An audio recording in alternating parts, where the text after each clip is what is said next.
Back to the hits, faster. The hits are on. New music. I love new music. 96 FM. Renault com descontos de até R$16 mil.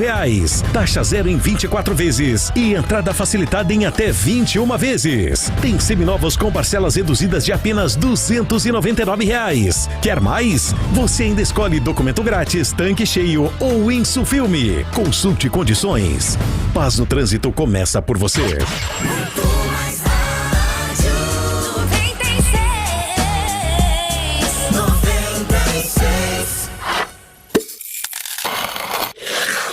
Começa agora, Café com Política. Uma realização 96 FM e Jornal da Cidade. São 7h39. Eu sou o economista Reinaldo Café. Você está na edição 131 do Café com Política, que tem oferecimento de Brambila, acreditando no futuro.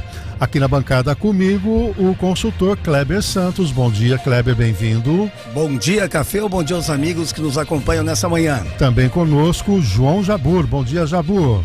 Bom dia, Café, bom dia, nossa grande audiência. E o jornalista Ricardo Bizarra. Bom dia a todos. Muito bem, Café com Política especial hoje, só aqui a bancada, né? Tantos assuntos aí em nível nacional. Tem inclusive uma pesquisa no estado de São Paulo apontando já a sucessão para o governo do estado de São Paulo, né? A gente vai falar também disso, mas vamos começar, Kleber, com esse recorte nacional, né?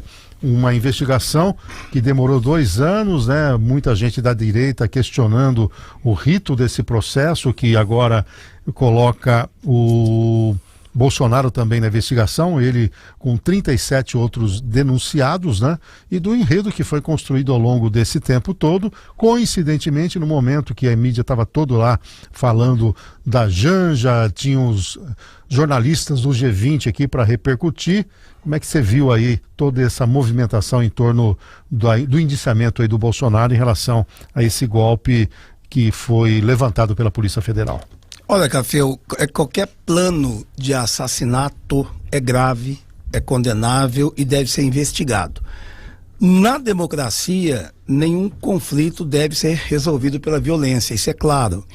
Mas o que se vive no país hoje é uma grande desconfiança em relação a esse relatório, né, que está sendo elaborado numa espécie de parceria da Polícia Federal com a STF. Lembrando que a Polícia Federal é um órgão de Estado, não de governo, né? Sim, exatamente, estou dizendo que há um certo alinhamento, né? Então, o que os juristas, de uma maneira geral, estão questionando, eu acho que boa parte da população brasileira também, é que se trata de um relatório, mas desacompanhado de provas, e o que mais tem é a palavra indícios, mas prova concreta é o que está faltando aí pelo que a gente está acompanhando.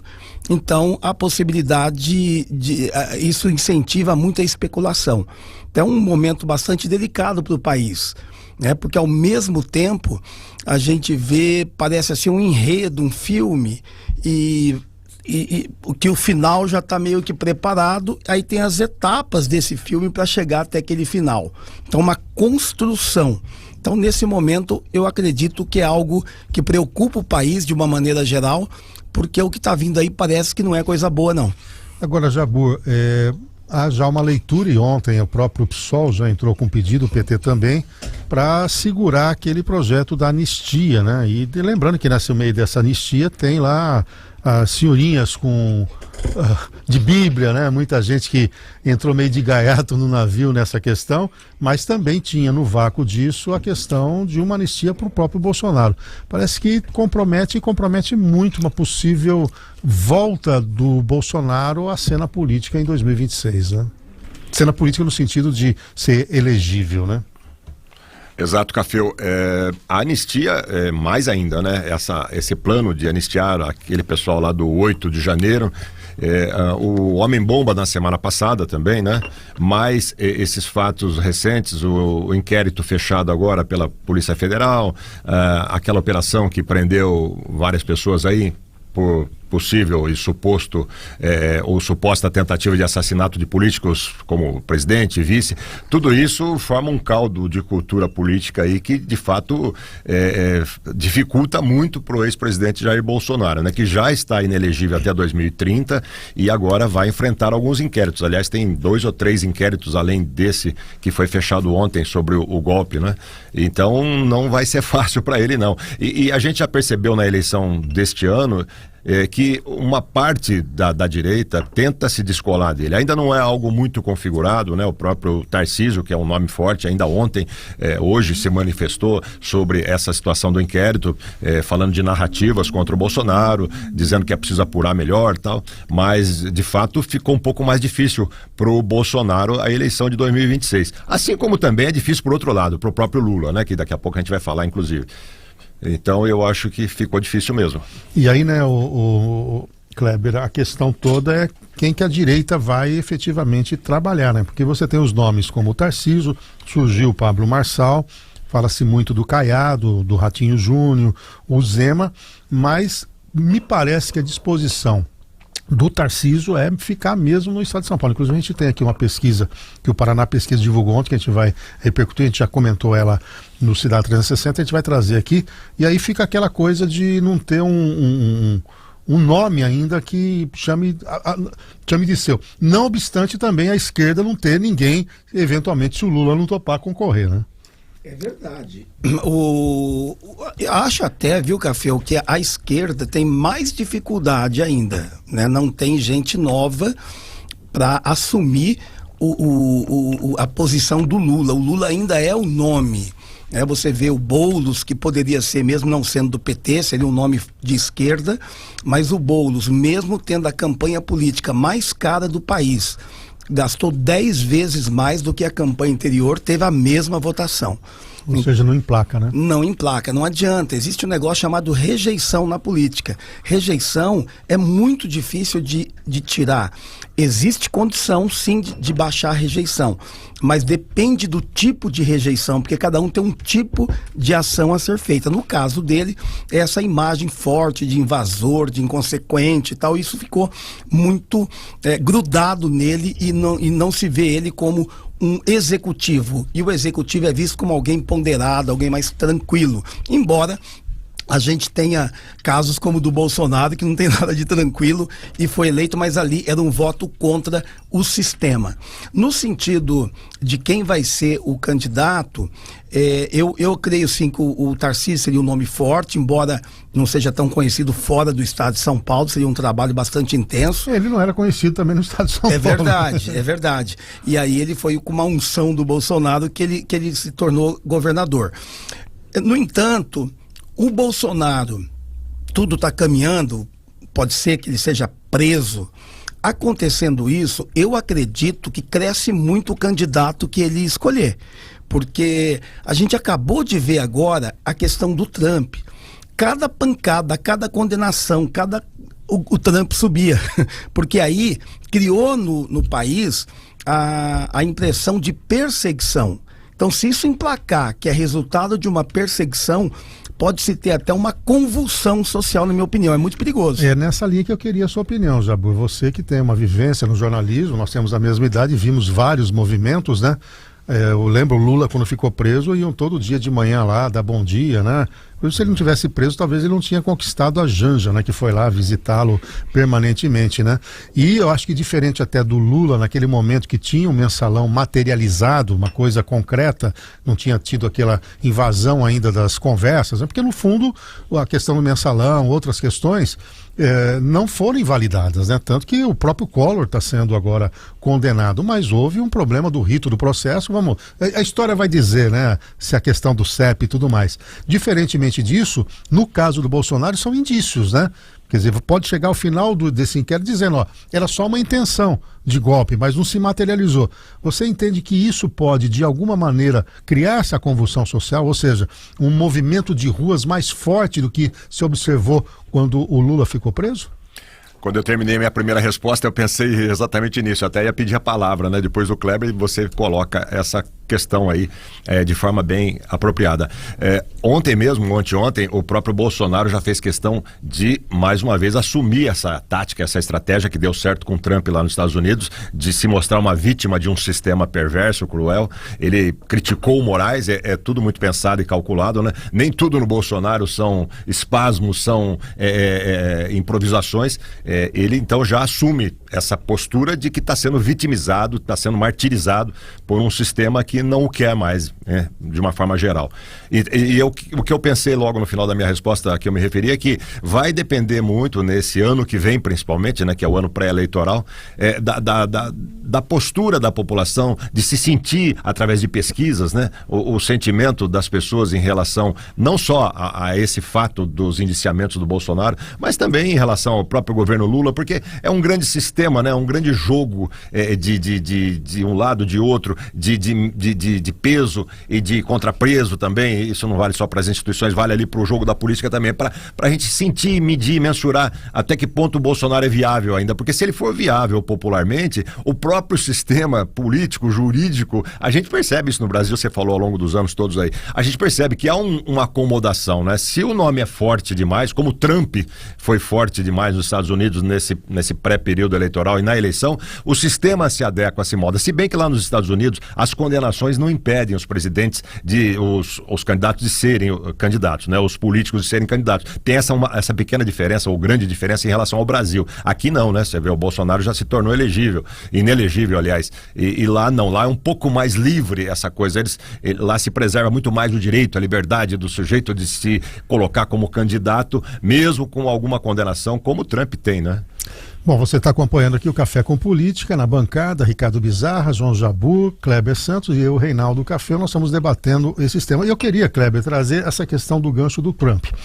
Eu tenho ido às vezes um almoço, um jantar, e você senta ali com vários escopos, né?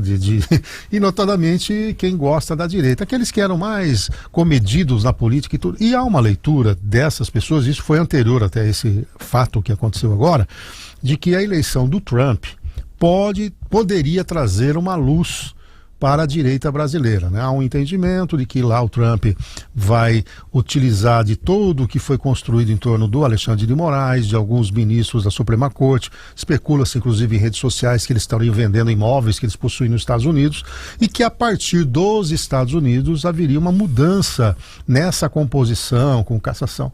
Você avalia que o Trump teria mesmo essa força, mesmo estando lá? Porque a minha tese nessa roda de conversa, olha, eu acho que a grande mudança que pode acontecer nesse país é em 2026, notadamente no Senado Federal. Vai ter uma eleição para 2 candidatos. Então, se a direita quiser qualquer mudança nesse estado de coisas, tem que ser no voto, tem que ser na parte política. E, para mim, se houver alguma ruptura, por exemplo, de levar um ministro da Suprema Corte para uma investigação, para um impeachment, dependerá muito da composição do Senado Federal daqui 2 anos. E o grande momento é esse, porque você renova 2. Né? Então você teria de 81, você vai ter 2/3 dele sendo renovados. Aí, se a direita trabalhar bem, pode ter a maioria. É a mesma leitura tua ou não? Pode ter a maioria sim, porque eu acredito que tenha senador que vai se eleger assim, olha, me ajude a tirar o Alexandre Moraes do STF. É uma bandeira, bandeira. E quem tiver desse lado, que é contra o Alexandre de Moraes, vai votar nessa pessoa.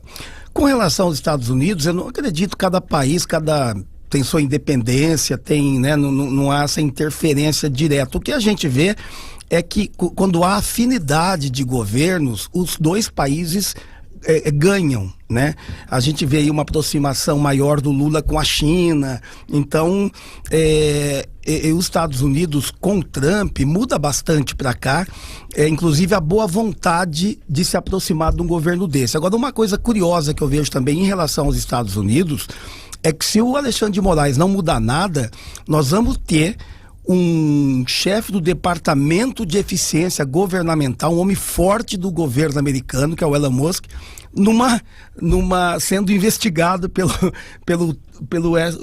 STF no Brasil. Vai ser curioso a gente ter, no inquérito das milícias digitais, que investiga criminosos criminosos que articularam na internet o que se chama de ataque às instituições brasileiras.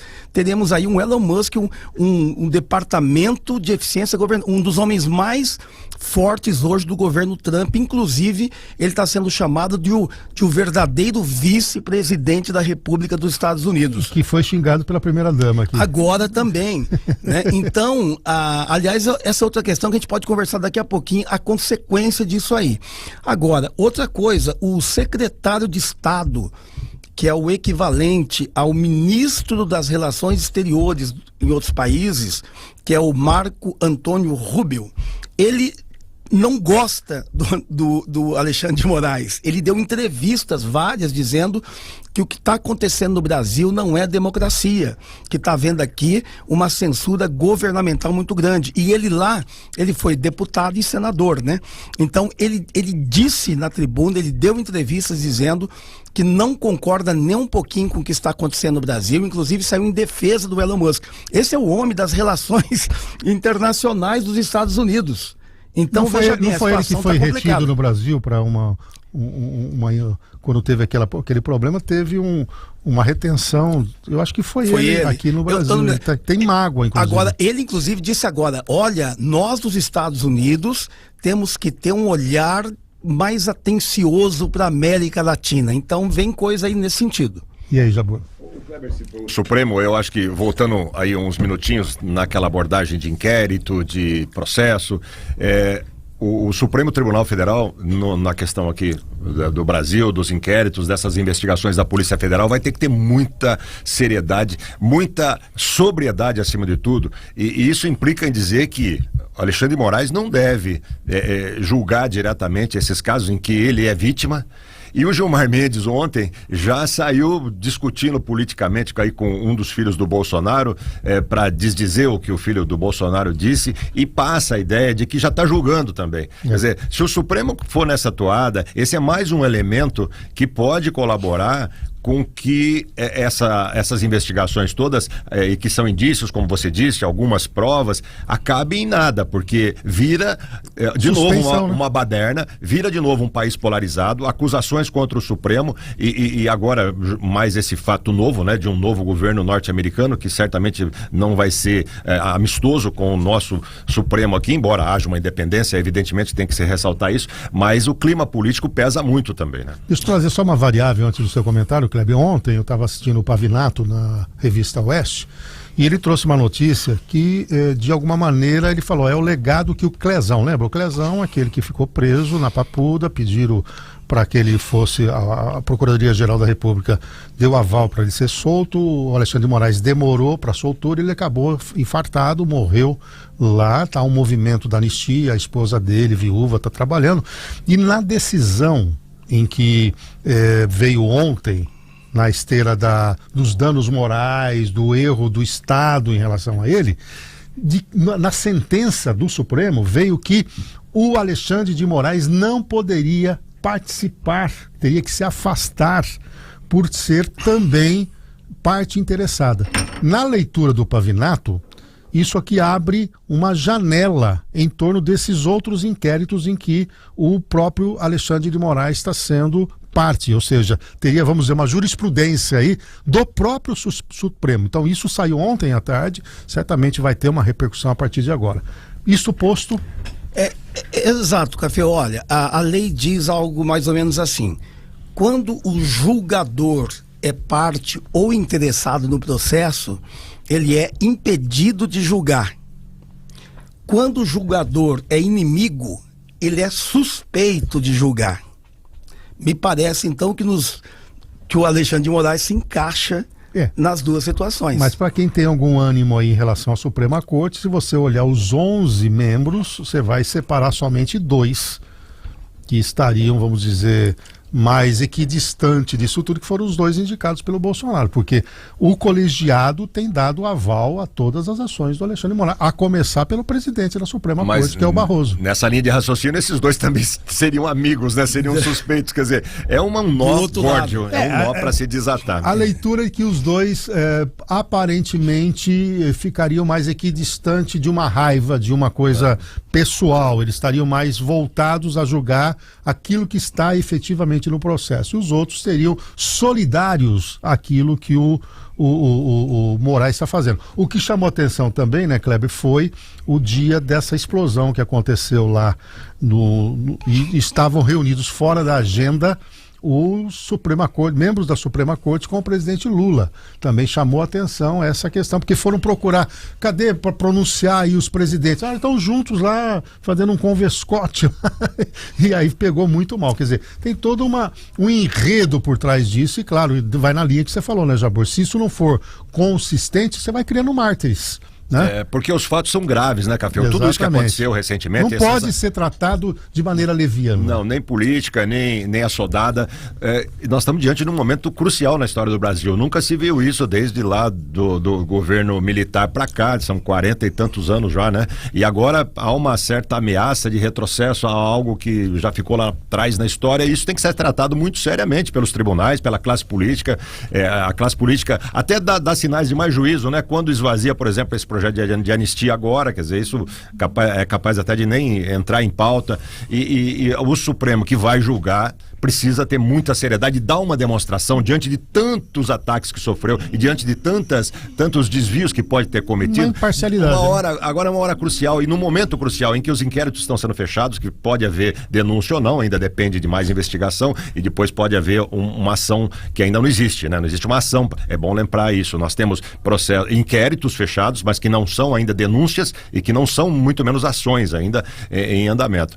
Então tem um tempo aí para o Supremo dar uma demonstração de que, olha, tudo que estão falando da gente não é. Vamos fazer isso assim, assado. E o primeiro passo seria o Moraes se declarar incompetente, entre aspas. Suspeito, né? Suspeito, incompetente, para julgar determinados processos em que ele figura como possível vítima. Lembrando que o golpe de 64 começou um ano antes, teve que trabalhar com todas as instituições, teve que chamar também o parlamento, tinha todo o armamento bélico por trás, e que culminou naquele ato em 31 de março de 64, diferentemente do enredo construído agora, que não tinha nem dinheiro para pagar o táxi, pelo que está sendo divulgado pela mídia. Mas eu acho que o seu raciocínio mata isso, né? É um grande momento para a Suprema Corte dizer, olha, nós não olhamos o nome, nós olhamos o conteúdo, e aqui não tem nenhum viés político, nós vamos julgar e analisar diante dos fatos materiais com as provas concretas. Se não fizer isso, você cria, sem dúvida alguma, uma desconfiança, ou aumenta a desconfiança. E aí vem os jeitinhos, né, para acomodar a situação, que o Brasil é o campeão do jeitinho, né? Perfeito. Só para finalizar essa parte e para a gente ir para o intervalo, Kleber.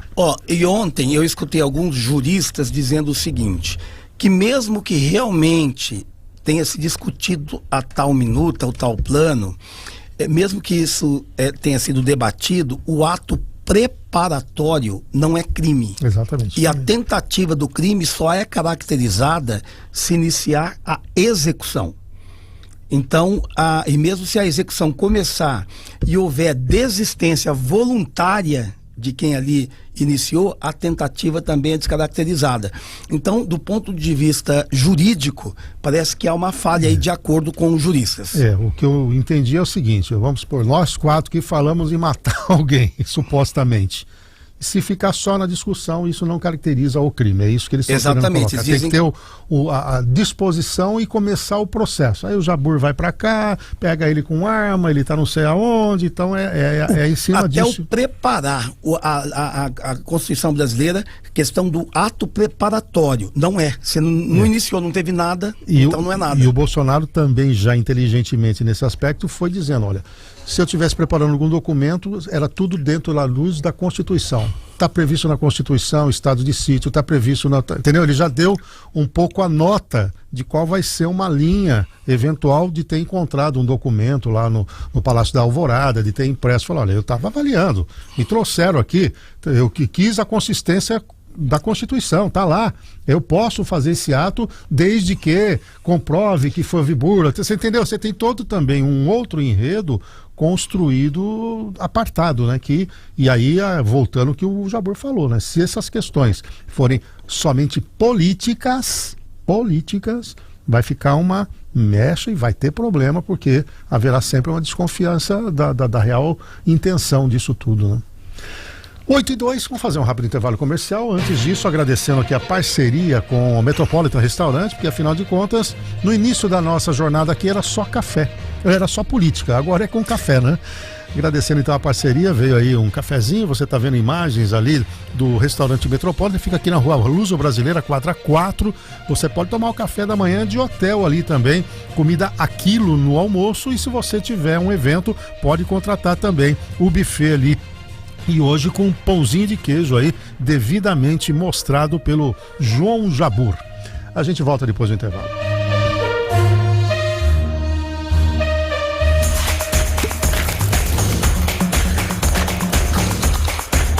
Café com Política. Oferecimento Brambila. Acreditando no futuro.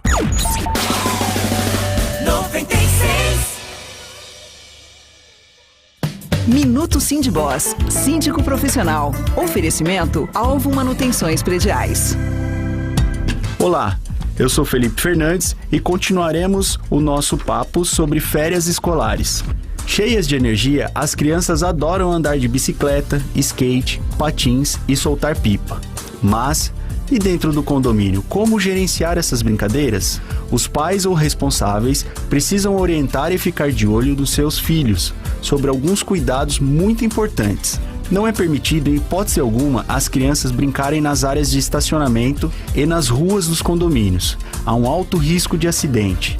Leve as crianças para brincar em áreas seguras e indicadas pelo seu condomínio para uso de bicicleta, skate e patins. Em relação às pipas, por exemplo, elas podem enroscar em fiações elétricas e causar graves choques. É bom evitar. Gostou dessa dica? Mande um WhatsApp que a gente responde para você. 3204-7403. 3204-7403. Minuto Sindboss, síndico profissional. Oferecimento Alvo Manutenções Prediais. A maior ação de vendas Volkswagen está de volta na Felivel Bauru. Neste sábado, não perca a oportunidade única de realizar o melhor negócio do ano. Condições exclusivas para você. Taxa zero, super avaliação do seu seminovo, veículos à pronta entrega. E ainda, nova T-Cross Highline e Comfortline agora com taxa zero em até 36 vezes. Você não pode ficar fora desta. Felivel Bauru. Fone Watts 3235-9000. No trânsito, escolha a vida. Volkswagen. Back to the hits, faster. The hits are on. New music. I love new music. 96 FM. Residencial Terre de Toscana, inspirada em uma das mais belas cenas da Itália, para você viver momentos especiais de um jeito diferente e encantador todos os dias. Arquitetura exuberante, com tudo o que você precisa em lazer e segurança. Terre de Toscana é um clássico pensado em cada detalhe e está localizado na melhor região de Bauru, com lotes a partir de 320 metros quadrados. Um lugar que você merece e vai querer viver. Conheça, saiba mais e faça seu cadastro agora. terredetoscana.com.br. Nacionais e importados, tudo no só lugar. Chevrolet Peças, oficina e autopeças pra você confiar. Chevrolet Peças, pra consertar o freio, corrigir a suspensão, acertar a embreagem e fazer a revisão. Chevrolet Peças. Chevrolet Peças, Antônio Alves 751. Ligue 3233-4777. Chevrolet Peças. 96 FM, disparado. A maior audiência online do Centro Paulista. Facop, odonto é na Facop, meu futuro é na Facop, aqui é o lugar certo pra você. Chega de fazer ajustes na sua prótese dental. Instale uma prótese fixa na Clínica da Facop. Triagem de pacientes hoje, das 8 da manhã às 5 da tarde. Vencemos todo dia aqui, vivemos a Agora sua fatura da Unimed Bauru é digital. Acesso rápido e fácil pelo aplicativo Unimed SP Clientes. WhatsApp 14 99648 4958. Pelo site unimedbauru.com.br ou solicite seu cadastro e receba seu boleto mensalmente via e-mail. Acesse já sua fatura digital e simplifique sua vida. Aqui tem saúde, aqui tem facilidade, aqui tem Unimed. Se liga no WhatsApp da 96. 99123-9696. Manutenção de férias Chevrolet. Aproveite os melhores preços aqui. Troca de óleo para Celta, Onix Classic e Prisma por 2 vezes de R$ 99,00. E ainda, checklist de 30 itens grátis. E tem pneu 195/65 aro 15 para Onix e Prisma por 6 vezes de R$ 99,00 e montagem grátis. E tem troca de freios dianteiros para Celta Classic, Agile e Prisma por 2 vezes de R$ 99,00. Acesse agora chevrolet.com.br e agende seu serviço. Paz no trânsito começa por você. Chevrolet. Você está preparado para economizar muito? A Ótica Especialista apresenta Black November. Descontos incríveis de 10 a 50% em toda a loja. Lentes de contato, óculos, relógio e muito mais. Com preços imperdíveis. Não perca tempo e venha economizar com a Black November da Ótica Especialista. Visite uma de nossas lojas e aproveite os descontos antes que acabem. Black November, Ótica Especialista. Batista de Carvalho, quadra 5, Gustavo Maciel, quadra 20, Bauru Shopping, Boulevard Shopping e Comendador José da Silva Marta, quadra 4. Siga a 96 FM no Instagram, @96FM Bauru. Atenção, neste sábado, não perca! Chegou a Blue Friday do Colégio Dinâmico, dia 23 de novembro, das 8 ao meio-dia. Plantão especial de matrículas para novos alunos nas 3 unidades: Matriz, Veste e Cursinho. Últimas vagas para 2025, do berçário ao pré-vestibular. Garanta uma educação completa para seus filhos. Não perca essa chance. Lembre-se, sábado, dia 23 de novembro, Colégio Dinâmico, a melhor escolha. Todo sábado, à 1h, Live 96. Música, entrevista e a sua participação. Oferecimento: Stort Tecidos Plásticos e Espuma sob medida. Deixe sua casa mais linda com a Stort. Monsenhor Claro 444. Glace Alto Ar Condicionado. Faça a manutenção e a higienização do ar do seu veículo com a Glace Alto. Rodrigues Alves 1860, em frente ao Cemitério da Saudade. Conquiste sua independência com a Supermoto Honda. Toda linha Honda 0 km, peças e financiamento. Concessionárias em Bauru, Lençóis Paulista e Pederneiras. Pizzaria Luane. São mais de 60 sabores com borda de catupiry grátis. E agora também com lanches. Disque Luane 997893963. Riviele Veículos. Qualidade e procedência para comprar seu seminovo de olho fechado. Conheça nosso estoque no site rivieleveículos.com. Facop. Curso de graduação e pós-graduação em odontologia. Acesse o site facop.edu.br. Odonto é na Facop. No ar, nas mídias sociais, Em todo lugar. 96 FM. Tem Black Novembro na Honda Lagoção. Ofertas imperdíveis somente neste mês. Honda New HR-V Turbo com bônus de até R$10 mil. CR-V com bônus de R$25 mil ou taxa zero. E Honda CR-V com até R$30 mil de bônus ou taxa zero. E ainda lote de carros seminovos multimarcas com preços especiais. Visite nossa loja e confira todas essas opções. Rua Luiz Fernando Rocha Coelho, 803. Honda Lagoção.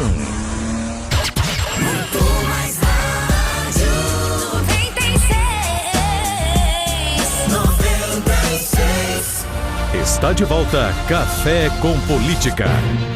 São 8h11. Esse é o Café com Política, nosso encontro de todas as sextas-feiras, das 7h30 às 8h30 da manhã, para discutir a política nacional, internacional, estadual e local. Aqui na mesa comigo, Kleber Santos, João Jabur e Ricardo Bizarra. Eu sou Reinaldo Café. O vereador Borgo contribuindo aqui com o debate, acompanhando. Diz que o diretor da CIA pediu ao governo Bolsonaro para não interferir nas eleições. Uma notícia da CNN Brasil, ele coloca: se os Estados Unidos não tivessem tanta importância, a CIA não teria conseguido interferir na eleição no Brasil. Imagina quando começarem a investigar os ministros da Suprema Corte. É a opinião do vereador Borgo. Bom, ontem nós tivemos eleições aqui na OAB, né? Nós exercitamos aqui o nosso dever de cidadania diante de um organismo tão importante, com 2 chapas concorrendo, demos voz à situação e à oposição, e quem acabou levando foi o advogado Tiago Tesani. Ele liderou a chapa 2, ele foi eleito com 1.561 votos, e o doutor Adilson foi 1.527. Então uma diferença só de 31 votos. Quem perde fala, poxa, se eu tivesse ligado para mais meia dúzia de advogado e mais 6, mas não sei o que, eu ganhava esse negócio, né?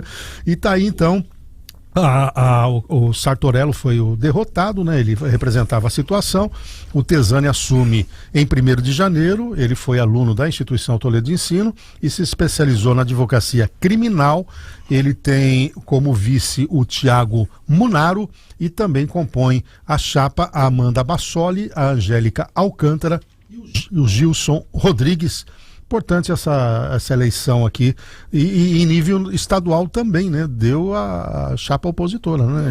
Da situação indicada pela que apoiava a chapa 2, na verdade. É que deu essa confusão, né? Exatamente. O Caio representava a oposição em nível estadual, que ele perdeu a última eleição. A Patrícia Vanzolini, só para dar os nomes, né? Patrícia Vanzolini, atual presidente, conseguiu emplacar o sucessor dela, que é o Leonardo Sica. Perfeito. E uma observação, o Milagre, doutor Milagre... citamos ele aqui já hoje. Exato, ele está sendo até cotado aí para pasta tecnologia da entidade. Ele se empenhou bastante através do YouTube, Facebook. Ele tem 60 mil seguidores lá no YouTube. Trabalhou intensamente. E já publicou hoje dizendo, depois de 30 anos, renovação aqui em Bauru, não obstante o Tesani ter feito parte também desta gestão e tudo mais, e eu vi uma foto do Adilson do Tesani ontem, antes do resultado final, abraçando, é isso aí mesmo, né? Acabou agora, o melhor é a entidade, né? E o Tesani disse que vai se posicionar em todos os campos aqui em Bauru, vai ser uma entidade mais proativa, né? Dentro da comunidade local. Sucesso aí, parabéns para a Negrisoli, a primeira mulher, né? A presidir aqui a OAB, né, deixando o seu legado aí também por tudo que ela fez ali dentro da Ordem dos Advogados. E ontem saiu uma pesquisa da Paraná Pesquisas, o meu caro Kleber, sim, no cenário provável para a questão envolvendo a sucessão aqui em São Paulo. O Tarcísio de Freitas, né, o Bizarra? Vamos trabalhar um pouquinho, Bizarro, pra você falar. Então. Vamos lá, você vamos fica lá. Só comendo tá tranquilo hoje aí, né? Ó, Tarcísio de Freitas, hein? Se a eleição fosse hoje, claro, né? O atual governador, então, o Tarcísio, teria 40%, 40,5% das intenções de voto, à frente do influenciador, o Pablo Marçal, que ficaria com 20,5%, e do Márcio França com 12,6%. O Alexandre Padilha teria 7,7% e o ex-secretário Felipe Sabará com 1,4%. Votos brancos nulos ou indecisos somam 12,2% e 5%, né, para os indecisos. Ou melhor, 5% declararam não saber e não quiseram responder, né? Em uma segunda simulação, aí sem a candidatura do Tarcísio, o Pablo Marçal assume a liderança como favorito com 28,3%, pouco à frente do Ricardo Nunes, que é o atual prefeito de São Paulo, com 27,2%. Tem uma outra simulação, sem o Tarcísio e Ricardo Nunes. O Pablo Marçal, então, continua na liderança com 32,5%, seguindo de Márcio França, com 17%, e aí o Guilherme Derrite aparece, né, o secretário estadual de Segurança Pública, com 9,4%. Colocaram o Derrite porque se nem Nunes e Tarcísio forem, o Derrite seria o candidato natural, e aí o Marçal, que é a bola da vez. Agora, do ponto de vista eleitoral, né, o Kleber, é muito recente essa imagem do Marçal e natural que tem um certo recall mesmo, né? Sem dúvida, sem dúvida. Principalmente quando a espontânea, a pesquisa espontânea, ela sempre traz mais ainda aquele que é mais lembrado, que é mais recente. Agora tá cedo, tem muita coisa para acontecer ainda, e imagino que o próprio Marçal já sabe disso, que ele teria que fazer várias mudanças aí se quiser se tornar prefeito. E Desculpa. Pois não, fala. Não, eu acho que o Marçal, para se viabilizar mesmo um candidato forte, ele teria que ter ido para o segundo turno, né? Eu não acredito que daqui a 2 anos ele apareça com essa força que ele tem hoje por conta de toda a exposição, o Ricão, que você falou. Aí vai depender muito da disposição do Tarcísio, né? Nós tivemos um fato novo agora, que é essa questão do Bolsonaro. Havia uma esperança da direita de que o Bolsonaro... Por que daqui 2 anos ser elegível? Porque quem vai assumir o Tribunal Superior Eleitoral serão os 2 indicados pelo Bolsonaro, o Cássio Nunes e o André Mendonça. Então há uma leitura que um recurso dos advogados do Bolsonaro, à luz desse novo colegiado do Tribunal Superior Eleitoral, ele seria validado, né, para voltar a concorrer.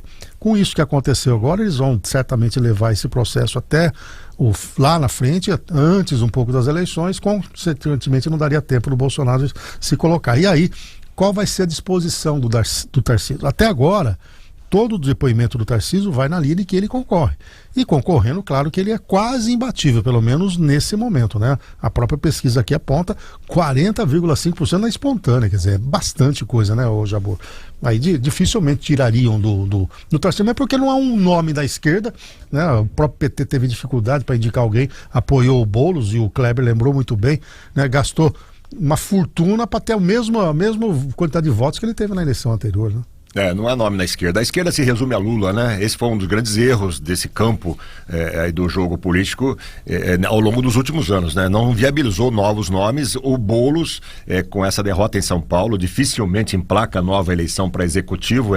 É muito complicado para ele, porque a imagem, como o Kleber disse, a imagem dele é de um radicalismo que uma grande parte da população não aceita. E tem um detalhe aí, um nome que talvez pudesse dar uma equilibrada com o Tarcísio, não sei se é a opinião de vocês, que é o Geraldo Alckmin. Ele, principalmente se o Lula não for candidato à reeleição, ele não teria mais a vaga de vice, possivelmente, mas mesmo com o Lula candidato à reeleição, fala-se na possibilidade do Alckmin vir para disputar a eleição em 2026 aqui também, né? Ele deixou um legado que tem uma aprovação, né? Apesar de algumas restrições, mas tem. E seria um nome que poderia bagunçar um pouco esse coreto. A questão toda do Alckmin é a questão da idade dele. Eu não sei se ele vai querer perder relevância vindo para um embate com o Tarcísio, que está forte, se o Tarcísio participar, perdendo a oportunidade de se eleger federal, né? Porque certamente na parceria com o PSB ele é importante, né? Essa composição do PT com o PSB deu para o Lula,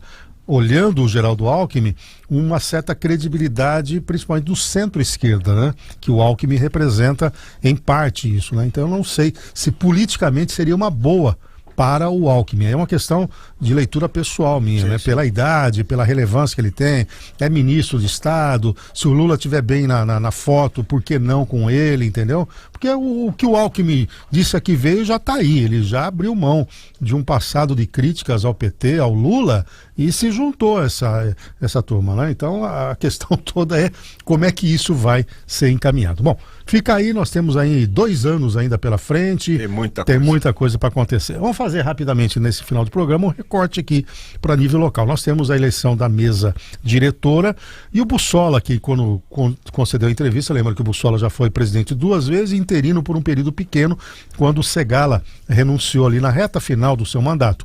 E ele disse em off para mim depois, né, olha, Café, eleição não é agora, a gente vai aos poucos, né? Mas parece que agora ele entrou para valer. Já tínhamos uma ação do Marcelo Afonso, o Locadora também se coloca como candidato, e aí tá meio que em aberto. E tentam, né, o Jabor, anular um pouquinho o protagonismo da Estela Almagro, né? Ela fez uma composição com essa mesa diretora, ficou para ela a presidência da Comissão de Fiscalização e Justiça, de Fiscalização e... como é que chama? Controle, fiscalização e controle, mas parece que agora um receio do Executivo Municipal lá no Palácio das Cerejeiras dela ter uma relevância em alguma comissão nesses próximos 4 anos, mesmo porque ela já se coloca meio que também como pré-candidata à Prefeitura de Bauru daqui a 4 anos. E os números da eleição demonstram o quanto vai ser difícil para a Estela estar numa comissão de justiça como está hoje, de economia também como está, porque o partido dela fez um vereador só. E fica na rébala, né? Isso, a escolha dos membros da comissão começa com os partidos que têm mais voto, né? Exato. E nós temos vários na frente do PT, então para ela vai ser difícil. E de fato deve haver essa operação, porque a Estela hoje se colocou, e não só pelos números eleitorais, mas por tudo que a gente vê, como a principal opositora ao governo, a que tem mais consistência, mais argumentação e capacidade de mobilização. E há uma leitura de que ela deixou um pouco o discurso mais radical para se aproximar desse centro, porque ela sabe que sem isso ela não se elege, por exemplo, para um cargo majoritário, né? Que pode ser a intenção dela daqui 4 anos. Se ela ficar só no escopo da esquerda, vai continuar tendo aqueles 20%, que é bem a característica, né, dessas votações aqui em Bauru, né? É uma cidade conservadora nesse aspecto. É interessante, ela deu 2 sinais nesse sentido, Cafeu. Aquele primeiro sinal em que ela ofereceu um acordo para a prefeita em relação à votação dos projetos lá que precisam de urgência, e ela deu um sinal ontem, não sei se vocês já falaram aqui, ao analisar a emenda do Meira ao projeto da criação de cargos, o Meira fez uma emenda para suprimir os adjuntos. A Estela foi voto contrário na comissão à normal tramitação dessa emenda, por uma questão jurídica, inclusive, porque há um parecer do consultor jurídico da Câmara contrário ao projeto como um todo. Isso é importante, porque o projeto vai estar, inclusive, eu não sei se vocês já anteciparam aqui, ele vai estar na pauta de segunda-feira. É na nossa segunda-feira que a gente vai repetir. E isso vai gerar uma situação toda ali. O consultor diz que é ilegal o projeto de criação de cargos agora por se tratar de um ano eleitoral. Agora precisa ver o que é que os vereadores vão decidir. Mas a Estela deu essa segunda sinalização de que, olha, nem tudo eu sou aquela oposição fechada e totalmente contrária.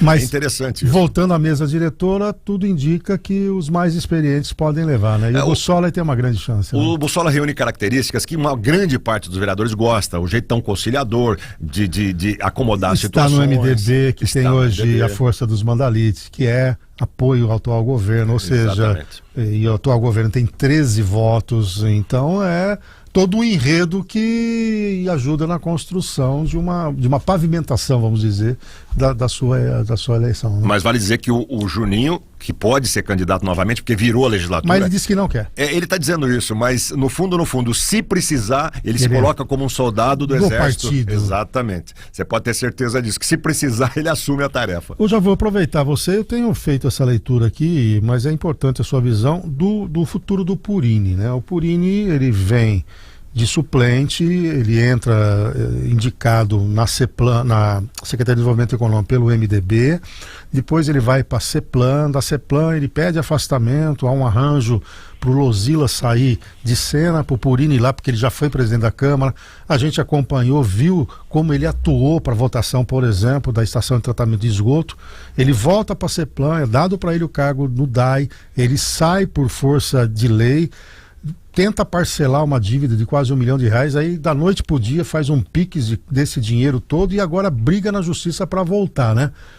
É um enredo que está dando, de certa maneira, uma munição para essa leitura mais viciada do ponto de vista político, você não acha, Jabor?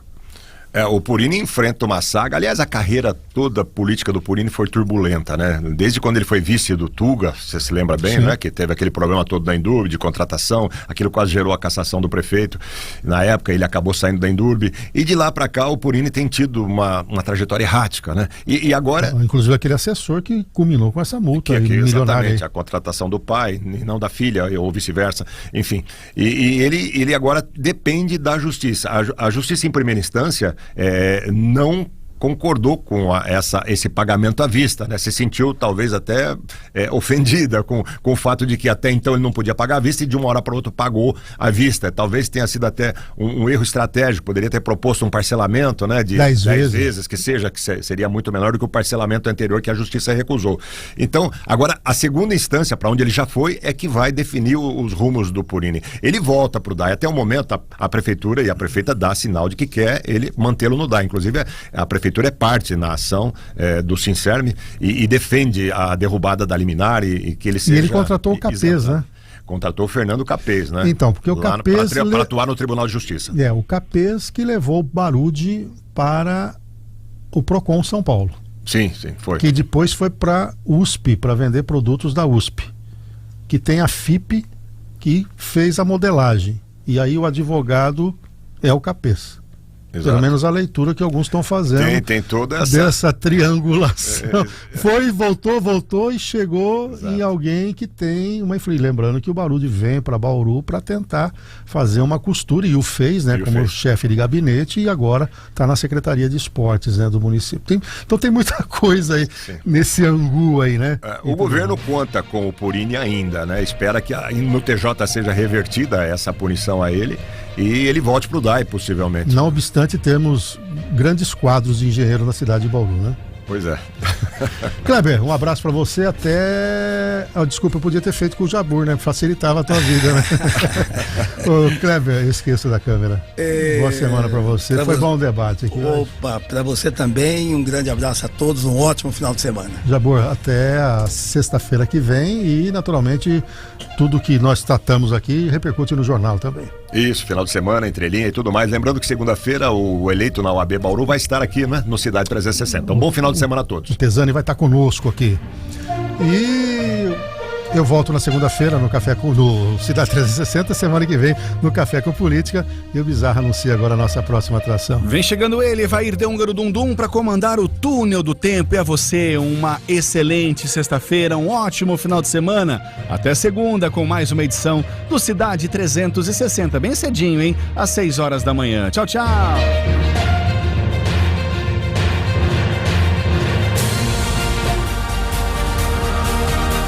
Você ouviu Café com Política, sua dose semanal de informação e opiniões aqui na 96 FM e nas multiplataformas do Jornal da Cidade.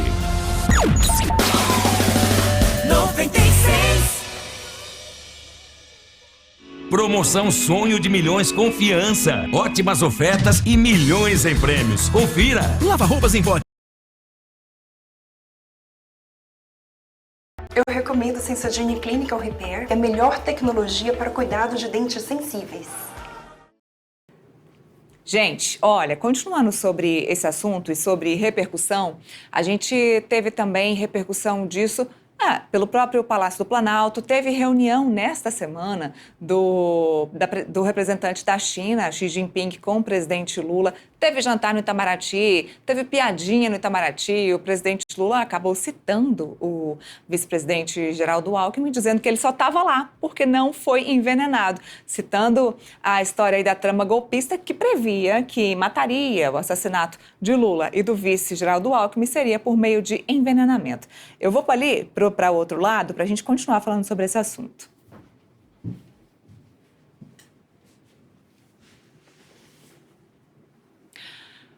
Bom, continuando a nossa repercussão sobre esse tema de trama golpista, de operação contra golpe, eu queria falar com o Rodrigo, cientista político. Rodrigo Prando, ele já me escuta, pessoal, produção?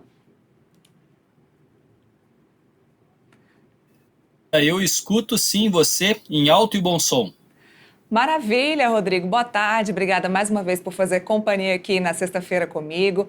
Eu estava conversando aqui com meu colega Gabriel sobre as implicações e repercussões deste assunto da semana lá no Congresso, mas eu queria saber de você sobre as implicações de tudo isso para uma direita que estava esperando agora crescer, principalmente com essa história do PL da anistia, para que Jair Bolsonaro fosse, de fato, o nome presidenciável aí para 2026. O que muda nesse jogo agora?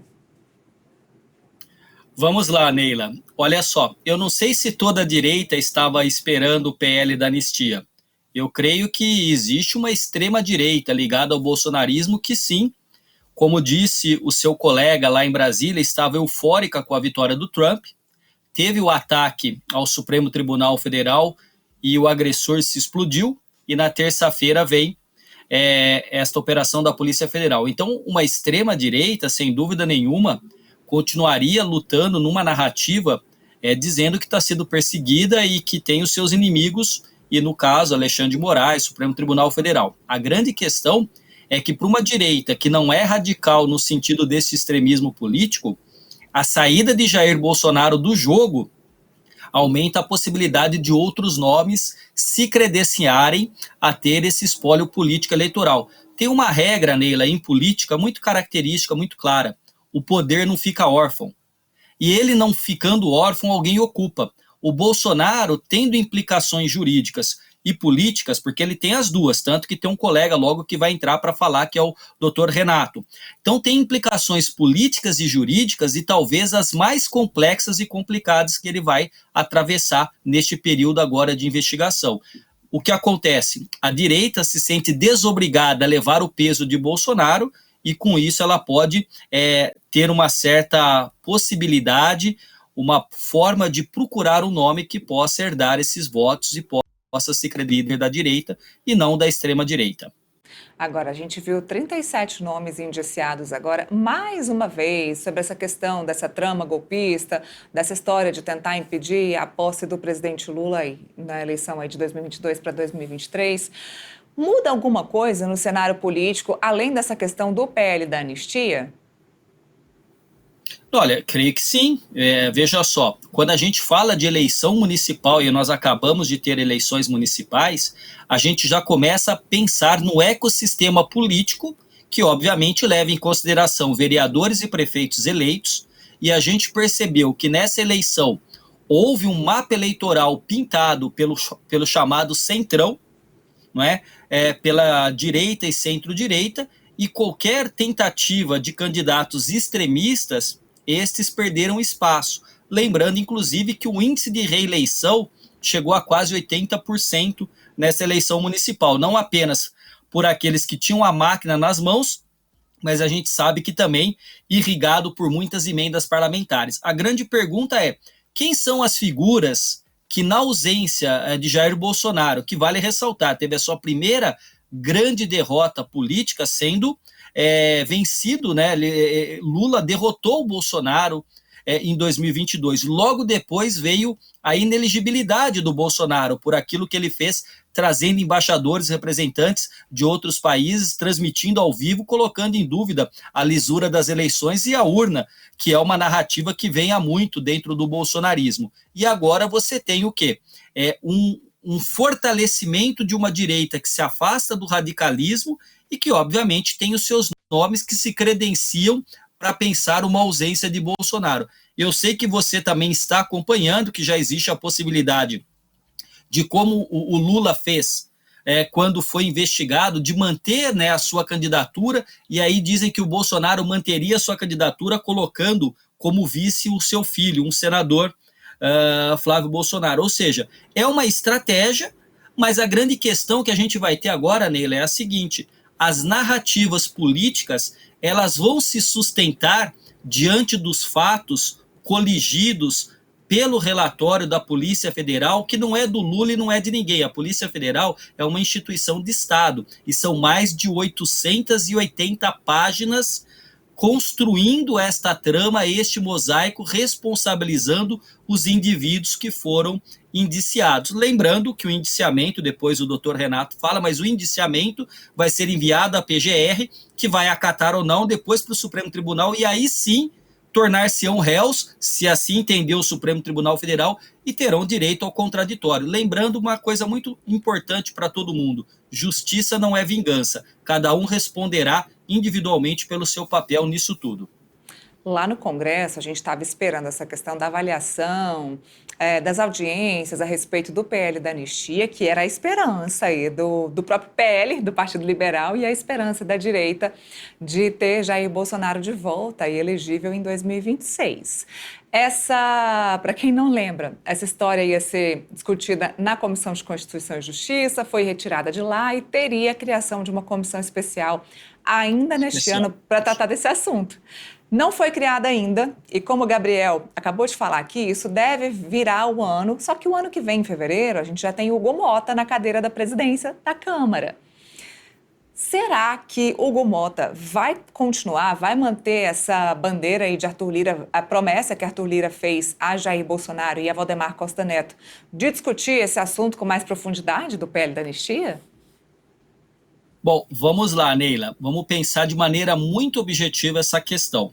O PL da anistia tem muito pouco a ver com aqueles que foram presos, mas é um PL, né, um projeto de lei que visa, de certa maneira, blindar em alguns aspectos o próprio presidente Bolsonaro, né? Nessa situação, com ele acusado de abolição violenta do Estado Democrático de Direito, tentativa de golpe e associação criminosa, ou seja, as provas que se encaminham, e aí, naquilo que foi divulgado pelos seus colegas jornalistas e pela própria Polícia Federal, existiam 6 núcleos que operavam esta trama, de não apenas um golpe de Estado, mas vale ressaltar a gravidade que é de magnicídio da morte do presidente da República, do vice-presidente e do ministro do Supremo. Magnicídio porque é o assassinato de pessoas públicas e notórias, de importância no caso aqui da nossa República. Isto posto, Neila,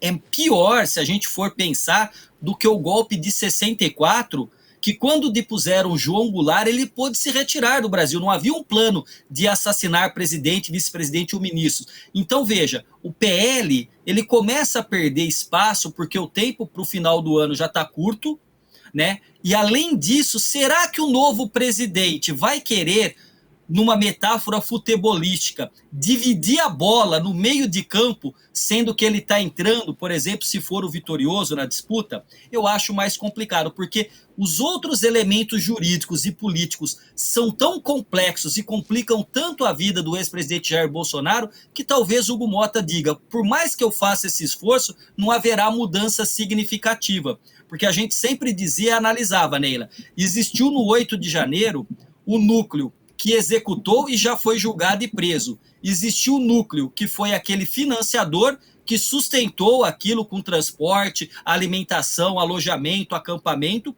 e existia um núcleo intelectual, de autoria intelectual, de planejamento, um grupo estratégico. Parece que agora a Polícia Federal, neste inquérito, consegue amarrar várias outras questões. Gabinete do ódio, 8 de janeiro, e tentativa de golpe, e agora ficamos sabendo nesta terça-feira também de magnicídio, de assassinato de presidente e vice-ministro do Supremo. Sobre esse indiciamento que sai do STF e vai para a Procuradoria-Geral da República, a gente tem um PGR, um procurador muito equilibrado. Eu estava falando sobre isso. Paulo Gonet é um cara extremamente equilibrado, um profissional extremamente equilibrado. A gente pode esperar o quê de Paulo Gonet nessa decisão, desse indiciamento dessas 37 pessoas? Neila, o que se espera do Procurador-Geral da República é o que se espera de qualquer operador do direito, de qualquer juiz que faça uma leitura técnica e uma análise à luz daquilo que é o Código Penal, daquilo que diz respeito à lei, não é? É claro que sempre haverá na política e no direito uma questão fundamental, Neila. Nós não tratamos de uma ciência exata. Nós não somos engenheiros que, se calcular errado, o prédio cai.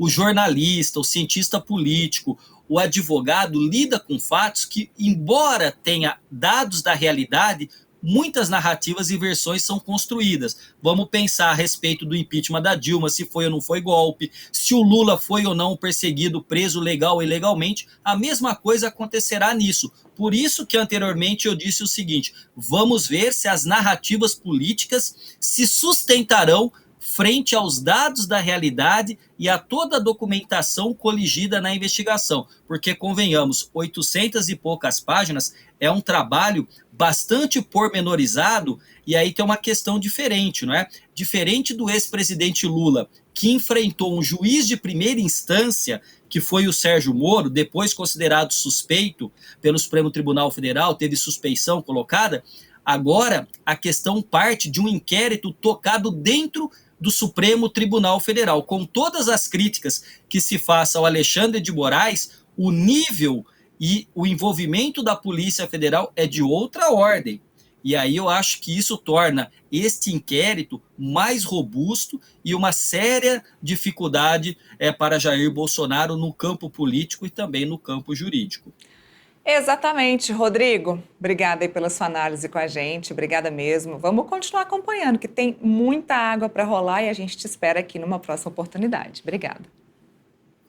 Fico à disposição, um abraço para vocês, uma boa tarde, bom trabalho para você e para a equipe técnica.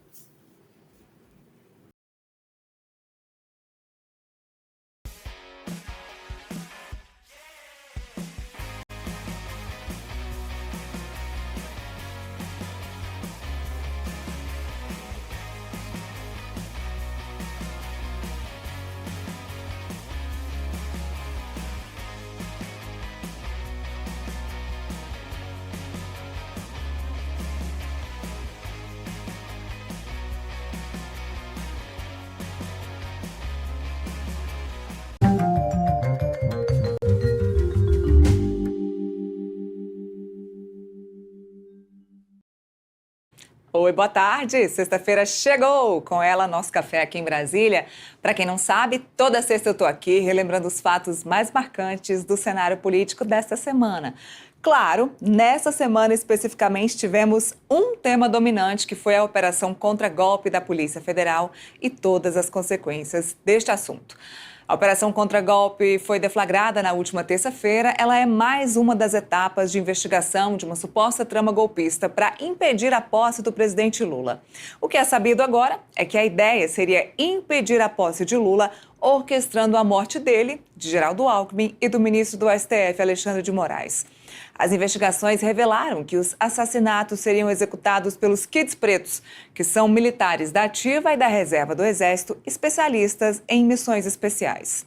Moraes foi quem autorizou a operação e determinou o levantamento do sigilo do caso após o cumprimento dos mandados de prisão preventiva. A operação de terça foi possível porque a Polícia Federal encontrou arquivos apagados em dispositivos eletrônicos de Mauro Cid. Ele, mais uma vez. E mais uma vez, Cid teve que prestar depoimento à Polícia Federal. Mas o que ele não esperava era ter que prestar depoimento no STF para o próprio Alexandre de Moraes. Cid saiu do STF nesta quinta, liberado para voltar para casa. Ele corria um grande risco de ter os benefícios conquistados por meio da sua delação premiada questionados por Moraes. Bom, ainda sobre a investigação sobre o suposto golpe, 36 pessoas estão sendo indiciadas, entre elas o ex-presidente Jair Bolsonaro. O relatório da PF foi direcionado ao Supremo Tribunal Federal.